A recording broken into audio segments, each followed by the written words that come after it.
lives of those who want euthanasia are still valuable. They still have a purpose. And if we legalize euthanasia, the decision will not come with as much hesitation. Some patients will die instead of finding the joy and purpose in their lives again. Unfortunately, another reason that euthanasia is argued for is the cost.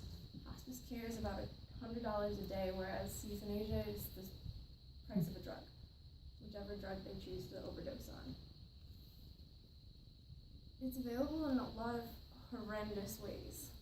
Some of them are being voluntary withholding of food and water, which is one of the longest ways to die, sedation by injections or drugs, which takes way too long and there's way too many complications. There's about 16% that doesn't work.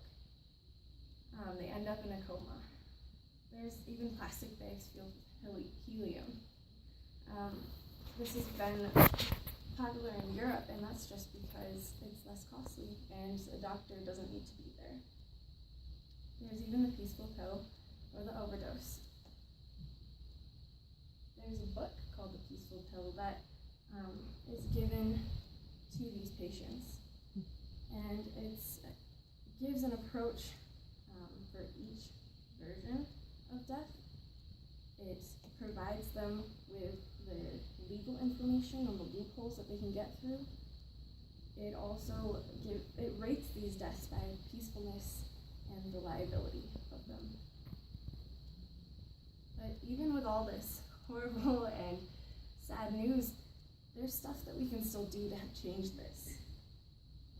There's a vote coming up. You may have seen the signs on campus about Proposal 106. It's on November 8th, and we have a conscientious obligation as Christians to believe that it's not our right to take a life, and that's only God's. There's many ways to find and ease suffering for these patients, including hospice care and just programs that help them enjoy the last few years of their life with their family and their loved ones. But unfortunately, they're blinded, and that's why they need us to come and help them. Euthanasia under any name is still murder. It's still wrong. Suicide is a choice, just as euthanasia is. But it doesn't mean that it's the right choice.